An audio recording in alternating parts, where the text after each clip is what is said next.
मैंने ये बजट को बहुत गौर से सुना और इस बजट में खासकर गरीबों के लिए, लोअर मिडिल क्लास के लिए और मिडिल क्लास के लिए भी कुछ भी उन्होंने नहीं दिया। और दूसरा जो है, ये अंतरिम बजट रहने की वजह से उन्होंने कोई ठोस अनुष्ठान करने का बजट नहीं दिया। सिर्फ काम चलाने के लिए डे टू डे अफेयर्स के लिए ही उनका बजट है। पिछले 10 साल में सरकार ने जितने वायदे किए थे उसका ब्यौरा उन्होंने नहीं दिया। उसमें कितने पूरे हो गए और कितने बाकी है, और बजट में उन वायदों का क्यों नहीं जिक्र किया। आप तो कहते हैं हमने बहुत कुछ किया, तो आप कंपैरेटिव स्टेटमेंट देना चाहिए कि ये 10 साल में हमने ये वायदे किए थे और ये निभाए, लेकिन वो उन्होंने कभी नहीं दिया। वो हमेशा 2014 की ही बात करते, 14 से पहले क्या था, क्योंकि ऐसा उनको महसूस होता है कि 2014 में ही देश को आज़ादी मिली है और मोदी जी आने के बाद ही देश डेमोक्रेसी को देख रहा है और प्रधानमंत्री बने हैं। नहीं तो बाकी पहले प्रधानमंत्री कोई नहीं थे या यहाँ पर लोकतंत्र भी नहीं था। इस भाषा में उन्होंने अपना बजट पेश किया है। मैं पूछता हूँ, सच उन्होंने जो वायदे किए थे 2 करोड़ नौकरियों का कहाँ तक पहुँचा? 15-15 लाख रुपए काले धन बाहर से लाकर देने का, और किसान का इनकम डबल करने का, एमएसपी बढ़ाने का, ये सब उन्होंने कहना था। पहले हमने ये वायदा किया था एमएसपी का, आज ये है। पहले हमने ये वायदा किया था इनकम डबल बनाने का, अब ये है। इसके बारे में कोई जिक्र उनका नहीं है, उन्होंने पूरा भी नहीं किया। 100 स्मार्ट सिटी बनाने का वायदा किए थे, क्या पूरे हो गए, अधूरे हैं? कहाँ तक आपने कंप्लीट किया, वो भी आपने नहीं बताया।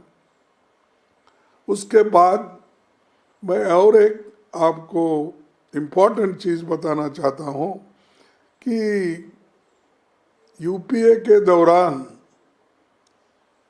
एग्रीकल्चर जो डेवलप होता था 4% औसत होती थी, 4% ग्रोथ होती थी, लेकिन आज वो 4% घटकर केवल 1.8 कैसे हो गया, ये हमको समझ में नहीं आ रहा।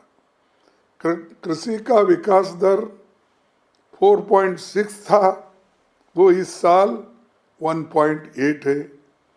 यूपीए के दौरान हमारी खेती 4% थी, औसत से बढ़ती थी, वो आधा क्यों हुआ? और 31 किसान हर रोज आत्महत्या करते हैं, और वो आत्महत्या मजबूरी में करते हैं, तो क्यों आप उसको रोक नहीं पाए? उसके बारे में इसके में कुछ नहीं है। और शिक्षा का भी बजट उन्होंने घटाकर, पहले जो 4.55 था, 4.55, अब वो घट के 3.2 हो गया। यानी शिक्षा के तरफ भी आपने ध्यान नहीं दिया, किसानों के तरफ ध्यान नहीं दिया, गरीबों के तरफ ध्यान नहीं दिया, मिडिल क्लास के तरफ भी आपने ध्यान नहीं दिया, सिर्फ आप अपने रंगीले भाषण को आप बोलते रहे। और दूसरी चीज, ये SC ST OBC माइनॉरिटीज के बारे में हर लोग एक कोटेशन हो गया है। SC ST बैकवर्ड्स के लिए हम कुछ करेंगे, हम ये कर रहे हैं वो।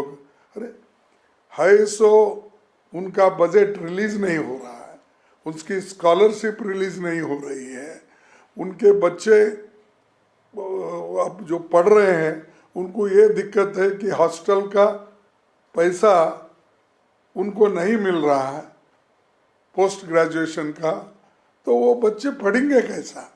एक तरफ से आप you want to stop their education, उनको फिर जो पहले वो लोग 100 साल पहले जो थे वही स्थिति में आप ले जाना चाहते हैं।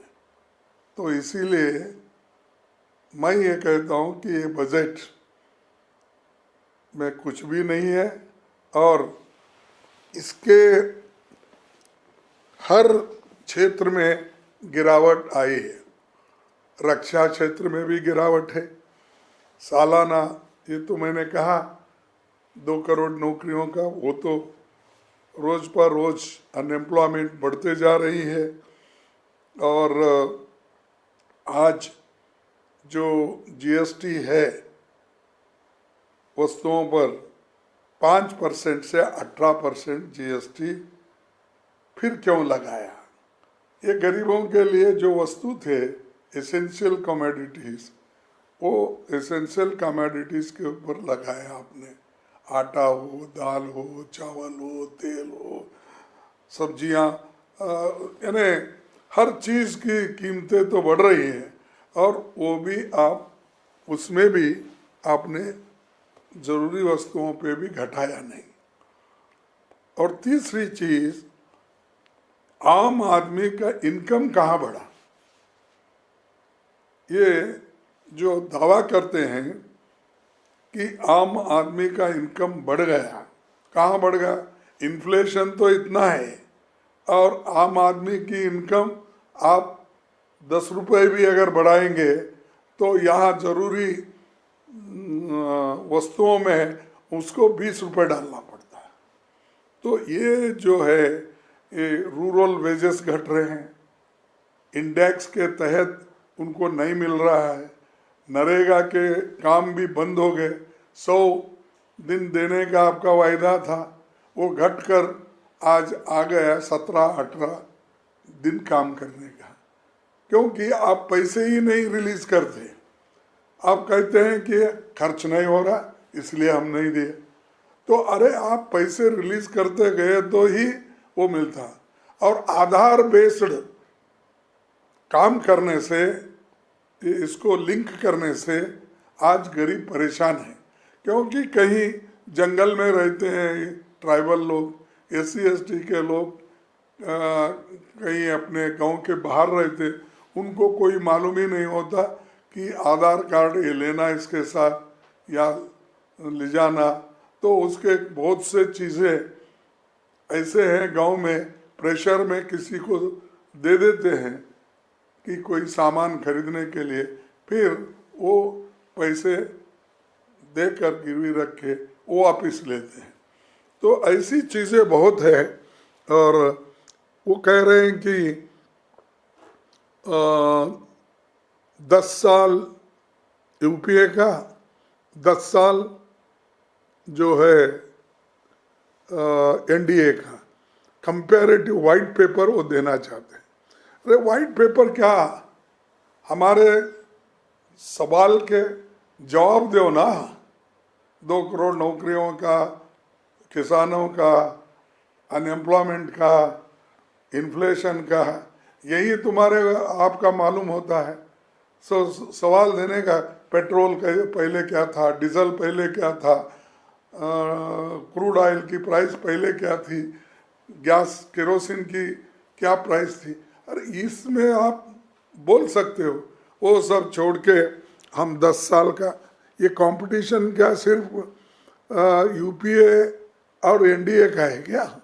देश के लिए आप क्या किए वो इम्पोर्टेंट है। गरीबों की इनकम कितना बढ़ा है और गरीबों को कितना सुख और चैन दिए, विद्यार्थियों को, युवकों को कितना लाभ हुआ आपसे, वो इम्पोर्टेंट है। बाकी के सब चीज़ें पुराने हैं, वो लॉन्च करेंगे, ये लॉन्च करेंगे, ये तो उनका पहले से ही कहना है। तो दरअसल किसी भी बजट के दो काम होते, एक पिछले साल का ब्यौरा देना, पिछले साल आपने क्या क्या किया और आगे क्या करने वाले, विजन देना। तो ये इसमें कोई भी नहीं है, ना विजन है ना पिछले साल का असेसमेंट या ब्यौरा हमारे को दिया है। तो टोटली हम ये कहेंगे कि ये बजट, ये दोनों चीज़ तो मिसिंग है, उसके अलावा भी ये बजट, इसमें कुछ भी नहीं, सबको उन्होंने टोपी डाल दिया है।